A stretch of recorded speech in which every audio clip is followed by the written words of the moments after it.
Hello बच्चों, last में हमने जावास्क्रिप्ट का एग्जांपल देखा था, छोटा सा वाला example hello my dear student का।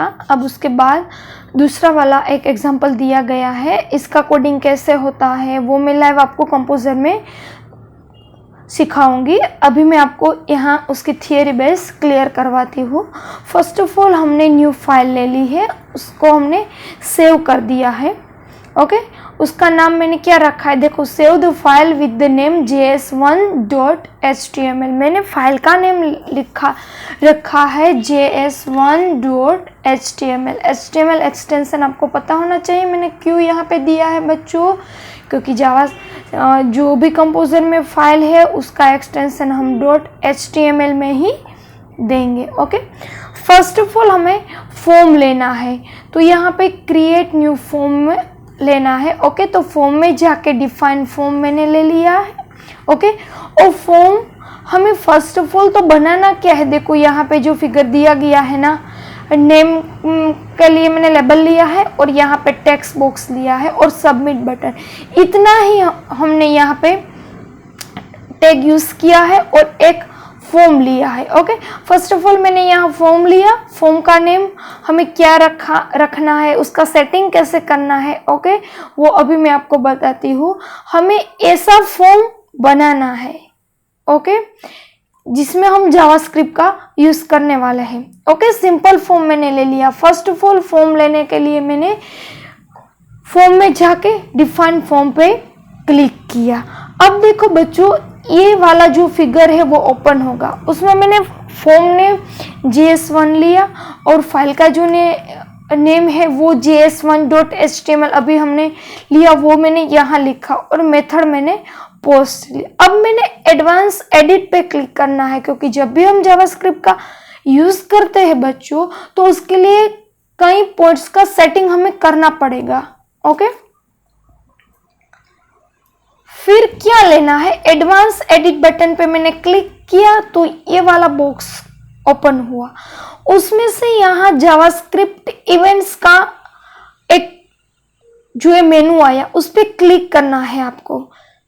ओके, और हमें यहाँ ऑन सबमिट, वहां सारे के सारे एट्रीब्यूट्स होगा। उसका मतलब क्या है, तो अभी हमने जो फॉर्म हम बनाते हैं वो किस तरह से कि जब भी मैं वो नेम नाम का जो ये बॉक्स है, यहाँ पे हमने ये नेम नाम का बॉक्स जो लिया था, ओके, अगर मैंने नेम के सामने कुछ भी फिल नहीं किया और मैंने डेटा ऐसे ही सबमिट किया तो वो मुझे अलर्ट करेगा कि प्लीज एंटर द नेम।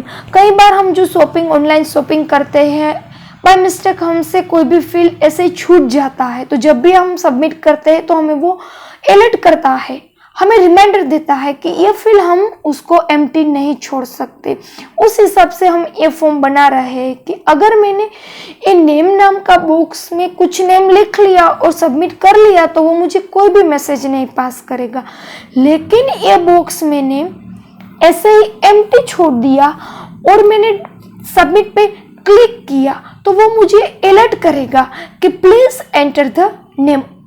वो फॉर्म हमें यहाँ बनाना है, वो हम सीखेंगे। फर्स्ट ऑफ ऑल फॉर्म ले लिया, उसके हिसाब से यहाँ मैंने ऑन सबमिट इवेंट एट्रीब्यूट्स लिया, क्योंकि जब भी हम सबमिट करेंगे इसलिए। और यहाँ मैंने लिया रिटर्न वैलिडेट फॉर्म। आपको याद रखना है बच्चों कि जावास्क्रिप्ट केस सेंसिटिव है। ओके, इसलिए जो कैपिटल है उसको हम कैपिटल में लिखेंगे, जो स्मॉल में है उसको हम स्मॉल में लिखेंगे। तो देखो यहाँ पे फॉर्म का जो स्पेलिंग है उसमें एफ कैपिटल है।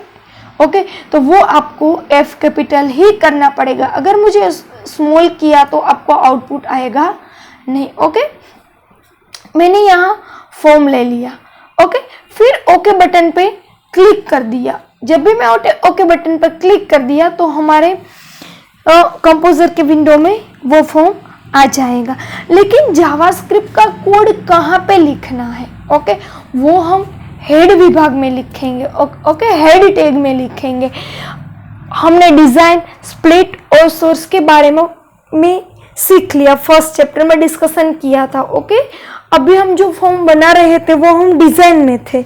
ओके, अब मैंने यहाँ पे सोर्स पे क्लिक किया ओके, सो उस पर क्लिक करके यहाँ देखो स्क्रिप्ट स्टार्ट करके ये स्क्रिप्ट इतना जो पार्ट है वो हमें लिखना पड़ेगा। ओके, वो है जावास्क्रिप्ट का कोड, वो हमें लिखना पड़ेगा। ओके, तभी हमारा आउटपुट आएगा। अब इसमें कई चीज़ों का यूज़ किया है, जैसे फंक्शन वैलिडेशन फॉर्म है, वेरिएबल एक्स है, कंडीशनल स्टेटमेंट इफ है, बिल्ट इन फंक्शन अलर्ट है, इन ऑब्जेक्ट नेम डॉक्यूमेंट्स है, और मेथड नेम फोकस है। वो क्या है जो हमने आगे जो एग्जांपल ये देखा वो इसमें सबका यूज़ होगा, तो उसके बारे में हमें पता होना चाहिए कि अगर मैंने वैलिडेट फॉर्म लिया है, फंक्शन वैलिडेट फॉर्म, तो वो है क्या। ओके, इस सभी के बारे में हम ब्रीफली वन बाय वन देखते हैं। ओके, फर्स्ट ऑफ ऑल जो है function validate form. Okay, a function is a reusable block of code that perform a particular task. इसका मतलब क्या है, हमें पर्टिकुलर टास्क को परफॉर्म जब भी करना है, लेकिन जो ब्लॉक है उसको रीयूज करने के लिए, ओके, उसको हम रूटीन भी बोल सकते हैं। क्लियर बच्चों, आपको याद रखना है फंक्शन की डेफिनेशन में क्या वो वर्क करेगा, तो कि वो function is a reusable block of a code that perform a particular task. Okay, a function is defined by the keyword function and the block of code is written inside the curly bracket. आपको ये भी याद रखना है, अगर function को हम use define करेंगे तो उसके लिए कौन सा कीवर्ड यूज होगा, तो के फंक्शन। ओके, और वो उसका कोड कौन से ब्रैकेट में हम लिखेंगे, तो के ये कर्ली ब्रैकेट में। Okay, here the validate form is a function. जो हमें आगे के प्रोग्राम में जो वैलिडेट फॉर्म लिखा है वो क्या है, तो वो है एक फंक्शन है। ओके, आपका जो प्रोग्राम है वो आपके बुक्स में दिया ही गया है बच्चों, वो आप ध्यान से देख लेना। Okay, JavaScript provides some inbuilt functions such as alert. The alert function take the text and display it in a alert box. Alert box का मतलब क्या होता है, हमें वो alert करता है और वो inbuilt function है। ओके, यहाँ पर एक छोटा सा एग्जांपल दिया गया है अलर्ट का कि फंक्शन हेलो, मैंने फंक्शन हेलो नाम का फंक्शन ले लिया है और यहाँ मैंने अलर्ट पास किया कि हेलो स्टूडेंट्स। ओके, ये सिंपल ही प्रोग्राम है।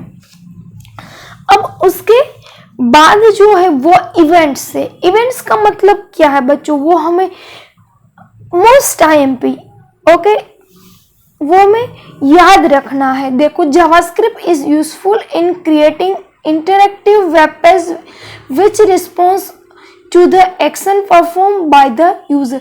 जब भी कोई यूजर कुछ भी जावास्क्रिप्ट में परफॉर्म करता है तो वो वेब पेज में इंटरैक्टिव कैसे, इसका मतलब कि अगर कई बार आप वो क्लिक करेंगे, ओके, कई बार वो चेंज करेंगे, कई बार वहां पे फोकस होगा, कई बार सिलेक्ट होगा, तो वो कैसे डिसाइड होगा, उसको हम इवेंट बोलेंगे। उसका फिगर यहाँ टेबल में दिया गया है, वो बच्चों आपको मोस्ट टाइम पे याद रखना है। कई बार एग्जाम में इवेंट्स पूछा जाता है तो कई बार उसका डिस्क्रिप्शन पूछा जाता है। कई बार पूछा जाता है कि लोडिंग ऑफ इमेज इस कैंसल के लिए कौन सी इवेंट यूज होती है, तो आपको पता होना चाहिए एबट। ओके, और कई बार ऐसे भी पूछा जाता है कि एबट का यूज कहाँ पे होगा।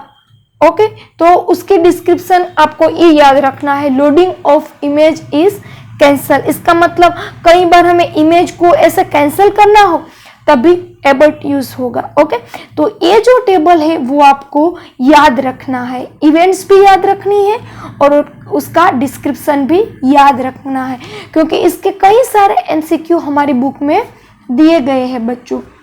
ओके, अब ब्लर है, elements such as a radio button becomes interactive. इसका मतलब क्या होता है कि रेडियो बटन जैसा कोई भी इवेंट्स हो उसको हमें इंटरएक्टिव, इसका मतलब एक्टिव न होने देना। ओके, इसका मतलब हमारे वो बटन का वर्क नहीं करना है, इंटरएक्टिव करना है, तभी हम ब्लर का यूज करेंगे। ओके, फ्लिक क्लिक है, तो user click on A form elements. Okay, कोई भी एलिमेंट्स फॉर्म में क्लिक करने के लिए। Change value of a form field is changed by the user, user को वैल्यू चेंज करने के लिए।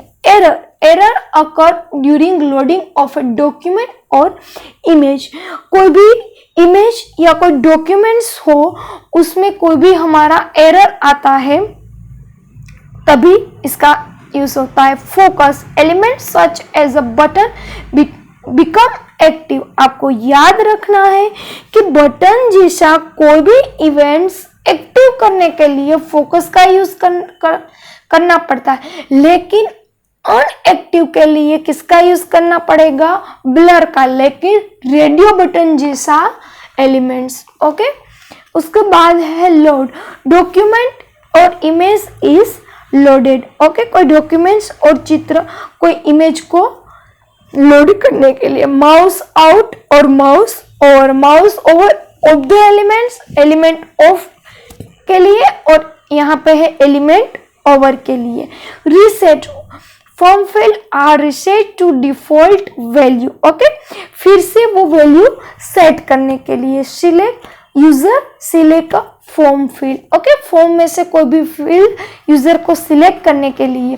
Submit user submit a form, जब भी हमने फॉर्म बनाया है अभी हमने देखा ना वो सबमिट पे क्लिक करने के लिए, तब भी हमने सबमिट यूज किया था। और unload user leaves a page, और यूजर वो पेज को लीव करेगी तब कौन सी इवेंट एक्टिव होगी, तो के अनलोड। ओके बच्चों, तो ये जो टेबल्स है वो मोस्ट आईएमपी है, वो आपको याद रखना है क्योंकि कई बार इसमें से कोई ना कोई एमसीक्यू आता ही, क्योंकि इस चैप्टर में से एग्जाम में 10 मार्क्स के एमसीक्यू पूछे जाते हैं और चैप्टर छोटा सा है। ओके, इसलिए हमें ये सब याद रखना है। अब यहाँ इवेंट्स के बारे में कुछ बताया गया है। When a event occur the specified JavaScript code is executed in response to a given situation, this JavaScript code is known as event handler. A event handler name are kept the same as the name of the event. Okay, वो हमें क्या बता रहा है कि कोई भी जो इवेंट्स हो वो हमें यूज करनी है जावास्क्रिप्ट में, तो उसके लिए हमें इवेंट हैंडलर का यूज करना पड़ेगा। ओके, और जावास्क्रिप्ट में जो इवेंट हैंडलर का नेम और इवेंट्स का नेम वो दोनों सेम ही होंगे। ओके, देखो यहाँ पे एग्जांपल दिया गया है कि the click event will have on event handler as on click. Okay, मैंने इवेंट कौन सी ली, तो के क्लिक। ओके, तो इवेंट हैंडलर कौन सी होगी, तो के ऑन क्लिक। इसका मतलब जो हमारा इवेंट्स का नेम होगा वो ही हमारा इवेंट हैंडलर का नेम भी होगा। Okay, likewise submit event will have a event handler on submit. Okay, दूसरा वाला भी एग्जांपल दिया गया है। अगर मुझे सबमिट लेना है तो उसका इवेंट हैंडलर कौन सा होगा, ऑन सबमिट। ओके, वही हमें यहाँ पे दिया गया है और बताया गया है कि अभी हमने वो फिगर देखा ना, वो एग्जांपल देखा ना, वो जावास्क्रिप्ट का कोड हमने लिखा था 2.18 जावास्क्रिप्ट का सोर्स जो लिखा था। ओके, उसमें हमने ऑन सबमिट इवेंट्स का उपयोग किया है, इसलिए हमने वहां ऑन सबमिट इवेंट हैंडलर का यूज किया गया है। Okay, the function will return a value either true or false depends on whether the name field has a value or null. Okay, the function जो रिटर्न होगा वो true और false depends, कौन से ऊपर डिपेंड्स होगा, तो कि जो नेम नाम का फील्ड होगा उसके ऊपर डिपेंड्स होगा।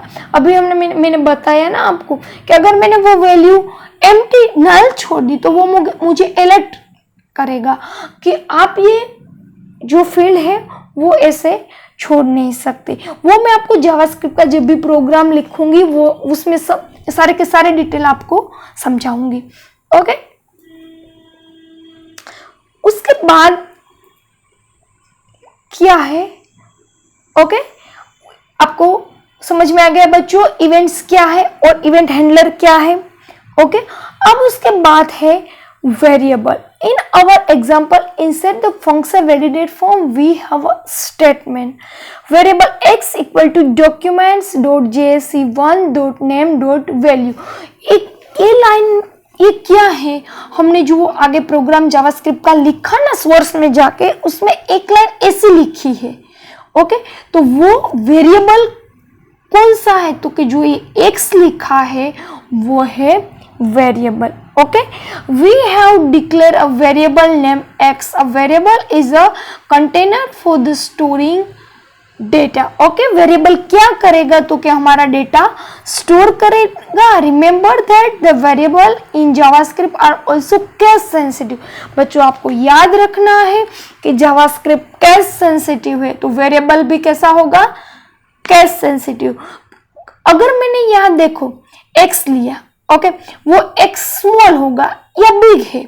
ओके, अगर मैंने स्मॉल लिया है तो हमें स्मॉल ही लेना पड़ेगा, अगर मैंने बिग लिया है तो बिग ही लेना पड़ेगा. यानी कि अपर केस में लिया है तो अपर केस में लेना, लोअर केस में लेना है तो लोअर केस में लेना. Okay, show a variable x is not the same as the variable x. जो अभी हमने बताया कि देखो ये स्मॉल x है यानी कि लोअर केस में है, तो वो लोअर केस का जो x है और ये अपर केस का x है वो सेम है नहीं. उसका मतलब ये दोनों का मतलब चेंज है. अगर आपने वेरिएबल स्मॉल में लिया है तो आप सभी जगह उसका यूज स्मॉल में करेंगे, अगर कैपिटल में लिया है तो सभी उसका यूज हम कैपिटल में करेंगे. Okay, the variable can store the number storing और length in JavaScript. We can declare a variable using var keywords. आपको ये भी याद रखना है बच्चों, अगर जावास्क्रिप्ट में मैंने वेरिएबल डिक्लेयर करना हो,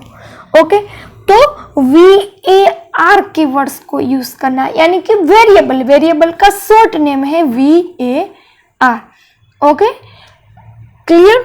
तो वेरिएबल क्या करता है, तो वो कंटेनर है. Okay, storing the data. यहाँ पे आपको एग्जांपल बच्चों दिया गया है. देखो, variable x equal to 3, variable y equal to hello, variable z equal to hello student. इसका मतलब आप वेरिएबल में नंबर भी डाल सकते हैं, कोई स्ट्रिंग भी डाल सकते हैं, लेकिन आपको एक ही बात याद रखना है, अगर मैंने वेरिएबल कैपिटल में लिया है तो हम कैपिटल में यूज करेंगे, स्मॉल में लिया है तो हम स्मॉल में लेंगे. हम यहाँ ऐसे बोलेंगे वेरिएबल, लेकिन हमें लिखना है var. ओके, यहाँ पे पूरा नेम VARIABLE लिखना नहीं है. ओके बच्चों.